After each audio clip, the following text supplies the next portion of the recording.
నమస్తే అన్న. నమస్తే. కొద్దిగా మీది పేరు అడ్రస్ చెప్పండి అన్న. నా పేరు శ్రీనివాసులు. తూర్పుగోదావరి జిల్లా రాజమండ్రి నుంచి.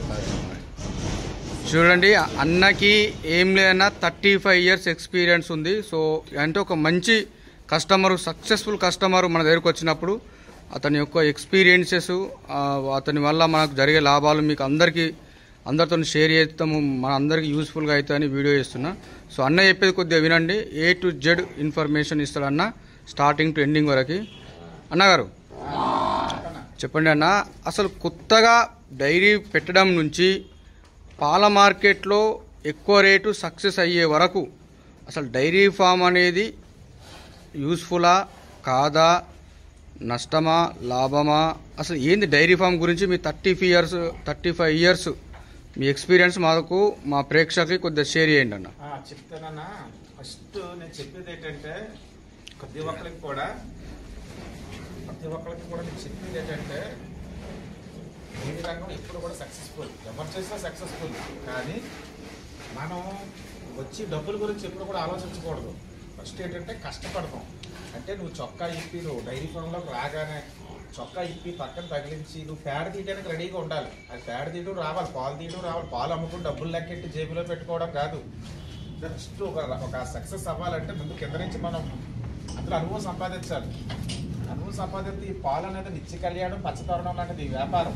ప్రతి శిశువుకి, ప్రతి బాలుడికి, ప్రతి వ్యక్తికి, ప్రతి వృద్ధుడికి అందరికీ కావాలి.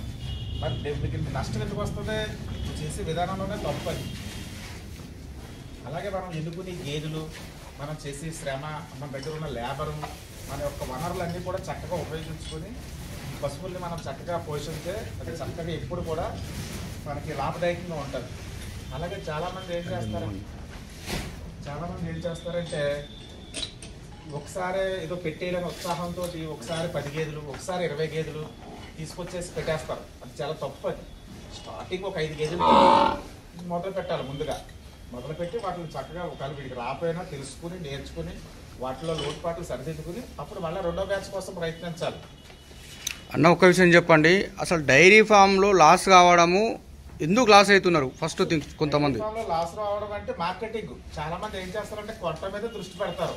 మనం ఎంత రేట్లో కొనేసామా, ఫస్ట్ ఎంత రేట్లో కొనేసామా అంటారు. ఈ గేదె 2 లక్షలు రా, ఈ గేదె 1,50,000 రా అంటారు. ఎంత కొనామనేది అనవసరం. అది అసలు నువ్వు తీసిన పాలు ఏ విధంగా అమ్ముతావు? ఫస్ట్ మార్కెటింగ్ చూసుకోవాలి. మార్కెటింగ్ చూడాలంటే ఏం చేయాలి? అది నువ్వు పట్టుకెళ్ళి ఎక్కడో అమ్మక్కర్లేదు. చక్కగా ముందు ఒక షాప్ లాంటిది, ఒక పక్కన గ్రామీణ ప్రాంతం అనుకో, టౌన్లో జన సామర్థ్యం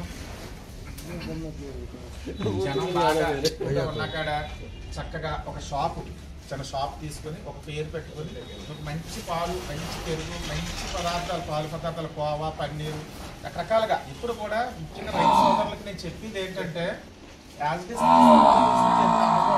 పాలు ఒక పర్సెంట్, సపోజ్ మీ దగ్గర 100 లీటర్లు ఉన్నాయనుకో, ఒక 25 లీటర్లు పాల రూపంలో అమ్ముకోవాలి.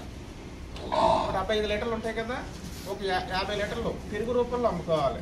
మిగతా 25 లీటర్లు పన్నీరు, అలాగే బటర్ మిల్క్, బాదంగిరు, డ్రై ఫ్రూట్, ఇలాగా డిఫరెంట్. ఒక పాలు నేను ఎప్పుడైతే సపోజ్ ఒక 100 రూపాయలకి అమ్మేమనుకుంటుంది, 80 రూపాయలకి అమ్మేమనుకుంటుంది, అన్ని చోట్ల 100కి కొనరనుకో, అదే 80 రూపాయలు పెరిగింది నువ్వు తోడు పెట్టావనుకో, ఆ పెరిగిన బటర్ మిల్క్ చేస్తే ఎంత అవుతుంది? 4 లీటర్లు బటర్ మిల్క్ తయారవుతాయి. మార్కెట్లో 40 రూపాయలు ఉంది బటర్ మిల్క్ లీటర్ వచ్చి, 160 రూపాయలు వచ్చింది కదా. అలాగే బాదంగి ఇచ్చేయి, అది 140 రూపాయలు ఒక లీటర్ వచ్చి, అంటే నీకు పాలు రేట్ మీద ఎక్కువ వచ్చినట్టే కదా. అలాగా కోవా చెయ్యి, కేజీ 500 రూపాయలు ఉంది. పన్నీర్ చెయ్యి, కేజీ 500 రూపాయలు ఉంది. అంటే అన్న మీరు చెప్పే పద్ధతి బాగుంది. అంటే పాలని మనము దాన్ని డిఫరెంట్గా నెయ్యి కానీ, పెరుగు కానీ, మజ్జిగ కానీ, బాదాంగా కానీ, స్వీట్స్ లాగా ఓకే. కానీ 10 గేదెలు పెట్టుకున్నప్పుడు ఇది సాధ్యం కాదు. మీరేమో ఫస్ట్ 5 గేదెలతో స్టార్ట్ చేయాలని చెప్తున్నారు. 5 గేదెలతో ఇన్ని పదార్థాలు కూడా మనకు సాధ్యం కావు. 10 గేదెలతో కూడా కొద్దిగా కష్టము. 10 గేదెలతో చేయొచ్చు అన్న, ఎందుకు చేయకూడదు? మీరు చెప్తారు ఇక్కడ గేదె రోజుకి 15 లీటర్లు ఇస్తుంది, 16 లీటర్లు. 10 గేదెలు అంటే 150 లీటర్ల పాలు సుమారుగా వస్తాయి. పెద్ద సమస్య ఏముందన్న, చక్కగా చేయొచ్చు. 5 గేదెలతో అంటే మీరు చెప్పిన అవ్వకపోవచ్చు, నేను చెప్పిన అంటే 5 గేదెలతో అనేది అనుభవం కోసం చేయమంటున్నాను. ఓకే, తక్కువ పాలతోటి నీకు ప్రాక్టికల్స్ తెలిస్తే కదా, రంగంలో దిగాక కదా. ఓకే అన్న, ఇప్పుడు మీరు మీ ఇంటి దగ్గర ఉన్న గేదెలకు పెట్టే ఫీడ్ చెప్పండి ఫస్ట్. నేను ఫీడ్ అంటే అన్న, మనకి ఒక్కొక్క ఏరియా వారీగా ఒక్కొక్క రకం ఫీడ్ వాడతారు.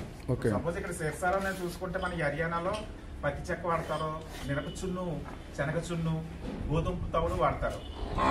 ఇక్కడ సూటబుల్. అలాగే మన ఆంధ్రాకి వచ్చేసరికి ఎక్కువగా జొన్న, తెల్ల జొన్న, పచ్చ జొన్న, తవుడు ఈ రెండింటిని కామన్ గా యాడ్ చేస్తారు. అయితే రీసెంట్ గా ఏంటంటే మంచి మంచి కంపెనీలు వచ్చినాయి, అవి న్యూట్రిమిక్స్ గట్రా వస్తున్నాయి, పోషకాలు ఉన్నాయి. మనం ఏ దానా వాడినా అందరూ ఖచ్చితంగా కాల్షియం, మినరల్ మిక్స్ యాడ్ చేయడం మాత్రం ఖచ్చితంగా చెయ్యాలి. ఓకే, అది చేసినప్పుడు ఏంటంటే గేదెకి మనం చూడండి ఆరోగ్యం బాగున్నప్పుడు డాక్టర్ గారు పాలు, గుడ్లు, చేప తినండి అంటారు, బోర్నవిటా అంటారు కదా. అలాగే మన పసుపు కూడా చక్కటి కాల్షియం అంటే రోజుకి 100 గ్రాములు, ఉదయం 50 గ్రాములు, సాయంత్రం 50 గ్రాములు.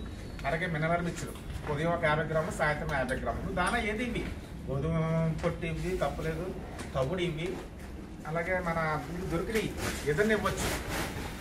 అది ఈ రెండు మాత్రం యాడ్ చేసినప్పుడు ఏంటంటే ఖనిజాలన్నీ దానికి సమృద్ధిగా లభించి అది పాలు దిగుబడి చక్కగా ఉంటుంది అన్నమాట. సో మీరు స్టార్టింగ్ మీ యొక్క జీవితము కెరియర్ ప్రారంభమైనప్పటి నుంచి ఇప్పటి వరకు డైరీ ఫామ్ లోనే ఉన్నారు. మేము యాదవాస్, మా కుల వృత్తి. ఓకే, మీ యొక్క కుల వృత్తి. సో మీరు పర్ డే మీకు మొత్తం ఎన్ని లీటర్ల పాలు సప్లై చేస్తారు? పెరుగు, పాలు మొత్తం ఎక్కడి నుంచి కలెక్ట్ చేస్తారు, లేకపోతే అంతా మీయే పాలు చెప్పండి ఒకసారి. చెప్తానన్నా. యాక్చువల్గా మనం ఇప్పుడు ఇందాక చెప్పాను కదా, ఇప్పుడు కూడా మనం తక్కువ స్థాయిలో స్టార్ట్ చేసి అది చక్కగా దాన్ని మనం కష్టపడుతుందంటే ప్రతిదీ కూడా ఇందులో మన ఒక యజమాని, ఒక రైతు పశువులు పోషిస్తాడంటే ఆ రైతుకి ప్రతిదీ వచ్చి ఉండాలి. అంతేగా నేను కుర్చీలో కూర్చుంటాను, పొద్దున్న వచ్చి ఆ పనివాడే పని చేస్తాడంటే అది సక్సెస్ మాత్రం అవ్వదు.